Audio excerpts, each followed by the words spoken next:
Hello everyone, कैसे हैं आप सभी लोग। खूब सारे लोग बढ़िया और शानदार होंगे। चलिए, आप सभी को नवरात्रि की ढेरों शुभकामनाएं बच्चों। माँ दुर्गा आपकी ज़िंदगी में खूब सारी सफलताएं, खूब सारी खुशियां लेकर आए, यही आशीर्वाद आप सभी के लिए मेरी ओर से है।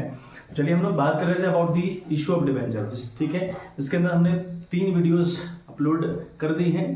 आज हमारा पार्ट 4 होगा, यानी चौथी वीडियो होगी, जिसमें हम लोग बात करेंगे एक नए टॉपिक के ऊपर। टॉपिक है आपका issue of debenture consideration other than cash, ठीक है। यानी हम अपने डिबेंचर इशू करेंगे और बदले में कैश नहीं लेंगे, ठीक है।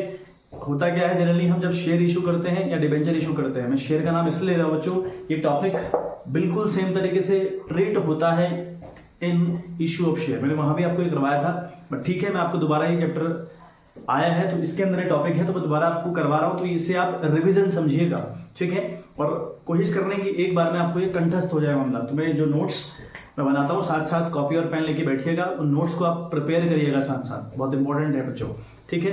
तो issue of debenture consideration other than cash का क्या मतलब हुआ। जब हम डिबेंचर इशू करते हैं, बदले में पैसा नहीं लेते, तो बदले में हम लेते क्या है फिर। यहाँ पर 2 कंडीशन हो सकती है बच्चों, या तो आप सामने वाले से एसेट्स लेते हैं या सामने वाले का रनिंग बिजनेस खरीद लेते हैं, ठीक है। उस टाइम जब आप उनको डिबेंचर इशू करते हैं, या एसेट्स लेने के बदले या फिर रनिंग बिजनेस को टेक ओवर करने के बदले, उसी कंडीशन को हम कहते हैं बच्चों issue of debenture consideration other than cash, ठीक है बात। अब यहाँ पर कैश तो नहीं आता, तो यहाँ पर आता क्या है, ठीक है, वो देखें, वो बहुत इंपॉर्टेंट है बात। हमारे पास या तो यहाँ पर आएगा एसेट्स, ठीक है बात, या तो हम लेंगे यहाँ से एसेट्स या सामने वाले का रनिंग बिजनेस, ठीक है बच्चों। या हम सामने वाले का रनिंग बिजनेस खरीदेंगे और या हम एसेट लेंगे, ठीक है बात। तो रनिंग बिजनेस हमारे पास किसी का हम लोग खरीद रहे होंगे, तो ये 2 कंडीशन यहाँ पर निकल के आएंगे, ठीक है। यहाँ कंडीशन 2 और है, issue of share to the promoters और issue of share to the underwriters. उस टॉपिक को मैं इसके बाद लूंगा, वो भी कंसिडरेशन अदर देन कैश वाले टॉपिक में आया, लेकिन जो मेन है वो ये है। और यहाँ से क्वेश्चन आना फॉर श्योर, यहाँ से क्वेश्चन आएगा ही आएगा, मतलब क्वेश्चन की गारंटी 101% है। यहाँ से क्वेश्चन कन्फर्म तौर पर बनता है। देखें, तो अगर आप एसेट्स खरीदते हैं या फिर रनिंग बिजनेस खरीदते हैं, तो एंट्री हम लोग किस तरीके से ट्रेड करेंगे वो देखिए आप। देखें, कंडीशन क्या होगी, जब आप एसेट्स खरीदेंगे तो आप एसेट्स का नाम डेबिट करेंगे। जो भी आपके पास एसेट्स आएगी, फॉर एग्जांपल आपके पास मशीनरी आई, आपके पास बिल्डिंग आई, आपके पास स्टॉक आया, फर्नीचर आया, व्हाटएवर जो भी आपके पास एसेट्स आएगी, उस पर्टिकुलर एसेट्स को आपने डेबिट करना है। तो यहाँ पे लिखा है एसेट्स अकाउंट डेबिट, ठीक है बात। ये दिया किसने आपको, भाई उसका नाम दिया रहेगा क्वेश्चन में। फिलहाल हमारे पास नाम तो नहीं है, तो हम बोलते हैं जो हमें सप्लाई कर रहा होता है सामान, उसे हम बोलते हैं वेंडर, ठीक है। तो यहाँ वेंडर का नाम लिखेंगे, यानी उस कंपनी का नाम या उस बंदे का नाम जो हमें एसेट्स दे रहा है। ये एंट्री आपकी रहेगी पहली, ठीक है। Assets account debit to vendor account if you are purchasing the assets only. अगर आप सिर्फ एसेट्स खरीदते हैं तब वाली एंट्री करनी है, being assets purchase from this company. आप ऐसा इसमें नरेशन लिख सकते हैं बच्चों, ठीक है बात। चलिए, अगर हम बात करें रनिंग बिजनेस की, अगर हम रनिंग बिजनेस खरीदते हैं तो वहां पर देखो क्या होगा। अगर आप रनिंग बिजनेस खरीदेंगे ना बच्चों, तो कंडीशन क्या निकल कर आएगी, आपके पास एसेट्स भी आएंगी और लाइबिलिटीज भी आएंगी, हाँ या ना भैया। आप जिस कंपनी को खरीद रहे हैं, जिस रनिंग बिजनेस को खरीद रहे हैं, उसके पास एसेट्स भी होंगी और साथ साथ लाइबिलिटीज भी होंगी कि नहीं होंगी, बिल्कुल होंगी। तो आपके पास वो एसेट्स भी आएंगी और लाइबिलिटीज भी आएंगी। अब एसेट्स अगर आ रही हैं वो तो डेबिट जाएंगे, क्योंकि एसेट्स का हमेशा डेबिट बैलेंस होता है। अगर आप लाइबिलिटीज भी सामने वाले की टेक ओवर कर रहे हो तो लाइबिलिटीज क्रेडिट जाएंगी, क्यों, क्योंकि जो लाइबिलिटीज हैं उनका बैलेंस क्रेडिट रहता है बच्चों। तो एंट्री यहाँ पर क्या जाएगी बच्चों, यहाँ पर हम अगेन यहाँ पे क्या करेंगे, एसेट्स अकाउंट डेबिट, ठीक है। बात वही है, हमारा एसेट्स अकाउंट डेबिट जाएगा कंफर्म तौर पर, हमारा एसेट्स अकाउंट डेबिट तो कंफर्म तौर पर जाएगा। अच्छा, टू हम करेंगे लाइबिलिटीज, ठीक है। अगर हमारे पास लाइबिलिटीज भी आती है साथ साथ और वो कंफर्म तौर पर आएंगी, if you are purchasing the running business, confirm है कि आप एसेट्स और लाइबिलिटी दोनों खरीदेंगे, ठीक बात। तो एसेट्स अकाउंट डेबिट किया आपने, लाइबिलिटीज अकाउंट डेबिट किया, ठीक, सॉरी क्रेडिट किया, सॉरी। नाउ फिर कंडीशन क्या होगी, देखो एसेट्स ली मैंने किसी कंपनी की और साथ साथ एसेट लाइबिलिटीज भी ले ली, ठीक है। और फिर मेरी डील हुई है कि मैं आपको इतना पैसा और दूंगा, ठीक है बात। देखो मैं क्या बताना चाह रहा हूँ, आपने किसी की दुकान ले ली, सपोज करो किसी का रनिंग बिजनेस है, किसी की अच्छी खासी दुकान है, आपने वो दुकान टेक ओवर कर ली, ले ली। तो जितनी भी दुकान में माल पड़ा हुआ है, जितनी भी उसकी एसेट्स पड़ी है, वो सब आपकी हैं, ठीक है। ऐसे ही उस दुकानदार की पर्टिकुलर लाइबिलिटीज भी तो होंगी, उसने लोगों का देना भी तो होगा, तो वो भी अब आपकी जिम्मेदारी है, क्योंकि मालिक आप हो गए कंपनी के या उस दुकान के, है ना। ये बात हो गई। अब दुकान खरीद ली आपने, एसेट्स भी आ गए, लाइबिलिटीज भी आ गई, ठीक। उसके बाद आपका दुकानदार से एक डील हुआ होगा कि इतना पैसा अब आपको हम देंगे, मतलब आपकी एसेट ले ली, लाइबिलिटीज ले ली, उसके बाद हम आपको इतना लाख रुपए, इतना करोड़ रुपए आपको दे देंगे। ठीक है, तो जो डील सामने वाले से हुई है हमारी, ठीक है, उसको कहते हैं परचेज कंसिडरेशन। उसे कहते हैं परचेज कंसिडरेशन, यानी एसेट्स और लाइबिलिटीज लेने के बाद सामने वाले को हमने कितना पैसा और देना है, उसे कहते हैं परचेज कंसिडरेशन। ठीक है बात, वो जाएगा उस बंदे के नाम पर, यानी उस वेंडर के नाम पर, तो लिखेंगे टू वेंडर अकाउंट। ठीक है, टू वेंडर अकाउंट। आ रही है बात सामने, क्लियर है बात। एसेट्स डेबिट करी, लाइबिलिटीज क्रेडिट करी, वेंडर का नाम क्रेडिट क्यों कर रहे हैं, क्योंकि कितना पैसा उसको अब हम दे रहे हैं एसेट और लाइबिलिटी लेने के बाद, उसे हम क्रेडिट करेंगे वेंडर के नाम पर, यानी जो सप्लाई कर रहा हो उसके नाम पर। ठीक है भाई, अब देखो अब क्या ट्रिक है, अगर हम रनिंग बिजनेस खरीदेंगे और उसमें परचेज कंसिडरेशन दिया रहेगा, यानी एसेट्स और लाइबिलिटीज आने के बाद ये दिया रहेगा कि सामने वाले को कितनी पेमेंट और करनी है। ठीक है, अगर ऐसा दिया रहेगा उसको बोलते हैं परचेज कंसिडरेशन। और अगर दिया रहता है बच्चों, उस कंडीशन में डेबिट साइड या तो गुडविल अकाउंट खुलेगा या खुलेगा कैपिटल रिजर्व। इतनी एंट्री होने के बाद हो सकता है कि डेबिट साइड गुडविल खुल रहा हो या फिर लाइबिलिटी साइड कैपिटल रिजर्व खुल रहा हो। कब खुलेगा, कंडीशन क्या होगी, सपोज करो एसेट हमारी आई है 9 लाख रुपए की, मैं जस्ट एग्जांपल ले रहा हूँ कि जो एसेट हमारी है वो 9 लाख रुपए की है। ठीक है, लाइबिलिटीज और वेंडर, यानी मान लिया हमने लाइबिलिटीज 1 लाख की आई थी। ठीक है, हमने मान लिया किसी से हमने बिजनेस खरीदा, उस बिजनेस की हमारे पास 9 लाख की तो एसेट्स आई। ठीक है, और 1 लाख रुपए की लाइबिलिटीज आई, और फिर हमने कहा कि भैया इतना करने के बाद आपको हम 10 लाख रुपए और देंगे। ठीक है, हमने कहा 10 लाख रुपए आपको और देंगे, 10 लाख इसके हम सामने लिख देंगे वेंडर के आगे। ठीक है बात, ये कहानी हो गई। अब देखें जो क्रेडिट साइड बैलेंस है बच्चों, वो 10 और 1 11 लाख रुपए है, जबकि आप देखें डेबिट साइड वहां पर सिर्फ 9 लाख रुपए है। तो आपको समझ में आ रहा होगा ना कि डेबिट साइड 2 लाख रुपए की कमी पड़ रही है, तब जाकर ये एंट्री मैच करेगी। तो इस कंडीशन में डेबिट साइड एक अकाउंट खुलेगा जिसका नाम होगा बच्चों गुडविल अकाउंट। ठीक है, ये बैलेंसिंग फिगर रहेगा आपका, लेकिन गुडविल अकाउंट आपका खुलेगा। ठीक है, बात समझ में आ गई।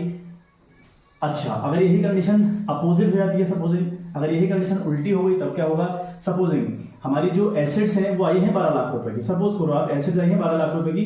अब मैं गुडविल की बात नहीं कर रहा, गुडविल कब खुलेगा मैंने आपको कंडीशन बता दी। गुडविल को हटाओ, मैं कह रहा हूं कि आपने एसेट्स खरीदी 12 लाख रुपए की। ठीक है बात, लाइबिलिटीज थी मान ली आपकी 1 लाख रुपए की।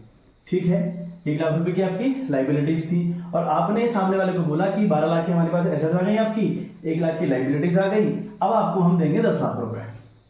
तो जो 10 लाख रुपए आपको देंगे उसी को कहते हैं परचेज कंसिडरेशन, यानी सामने वाले को कितना आप देना है आपने वो उसे कहते हैं परचेज कंसिडरेशन। वही अमाउंट जो बंदा माल सप्लाई कर रहा है, जो माल हमें बिजनेस दे रहा है, उसके आगे लिख देंगे आप, यानी वेंडर के आगे इतना अमाउंट आपने लिख देना है। ठीक है बात, आप देखें आप क्रेडिट साइड आप देखें 11 लाख बन रहा है, लेकिन जो एसेट साइड है यानी जो डेबिट साइड है वो 12 लाख में बन रहा है 12 लाख रुपए।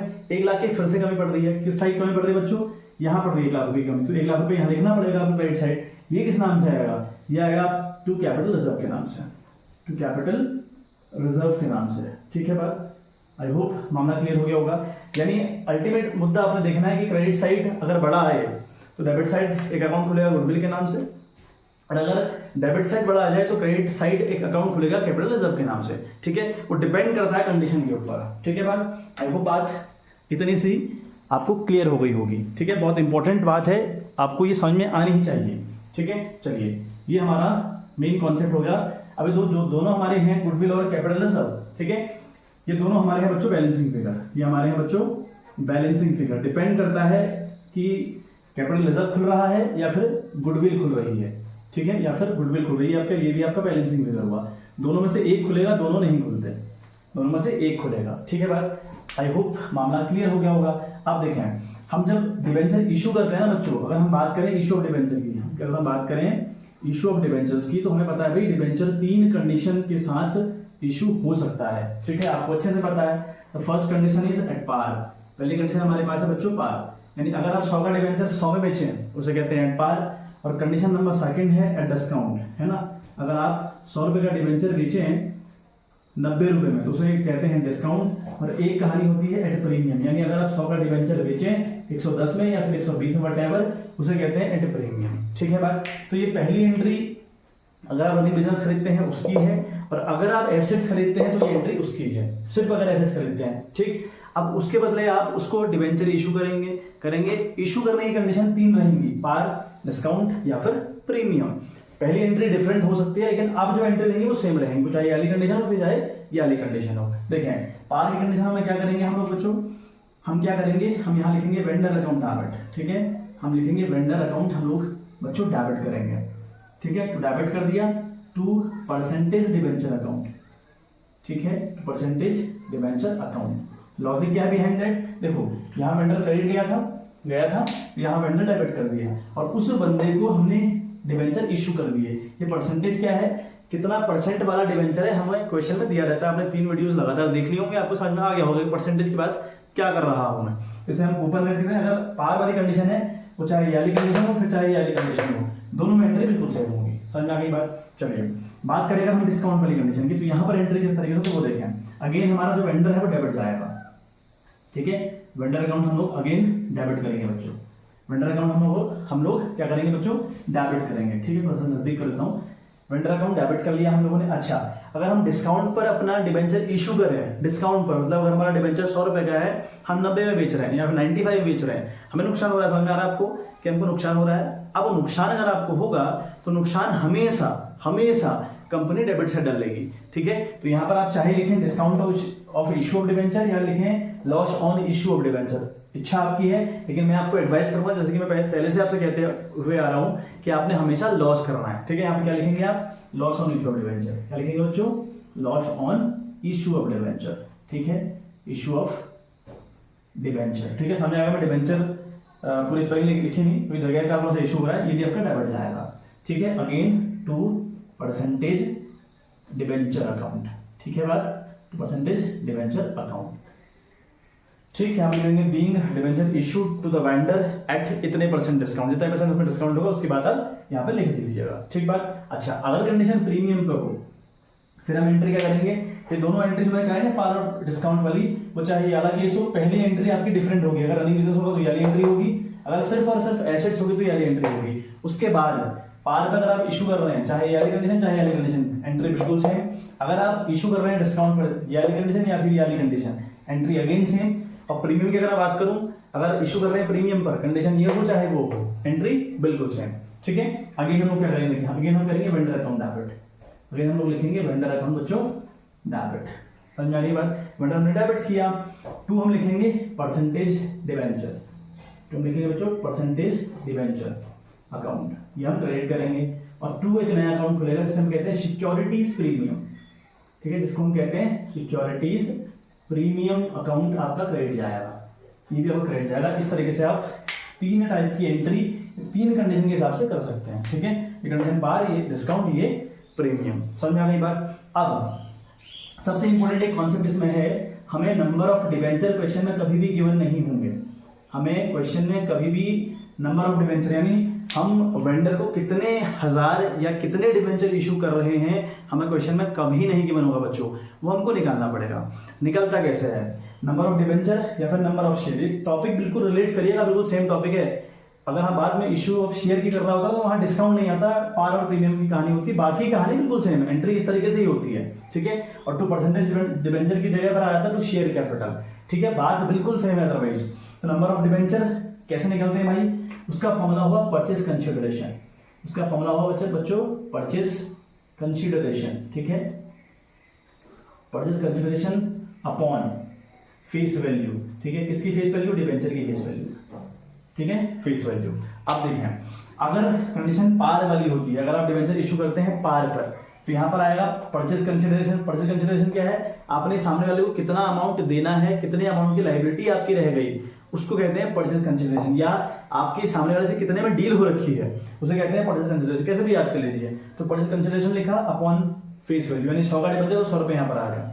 अगर कहानी है डिस्काउंट पे हुई, अगर आप डिस्काउंट पे इशू कर रहे हैं, अगेन परचेज कंसिडरेशन यानी कितने में डील हो रखी है upon face value minus discount, face value minus discount, यानी यहाँ पर हो जाएगा 100 माइनस 10, यानी 90 से आपका जो परचेज कंसिडरेशन है वो डिवाइड होगा, नंबर ऑफ डिबेंचर निकल आएंगे, ठीक है बात। अच्छा कहानी अगर प्रीमियम वाली हो, कहानी अगर हो प्रीमियम वाली, तो अगेन नंबर ऑफ डिबेंचर कैसे निकलेंगे भाई, परचेज कंसिडरेशन क्या है ये कि आपने सामने वाले को देना कितना है या सामने वाले से आपकी डील कितने में हो रखी है, उसे कहते हैं purchase consideration upon face value.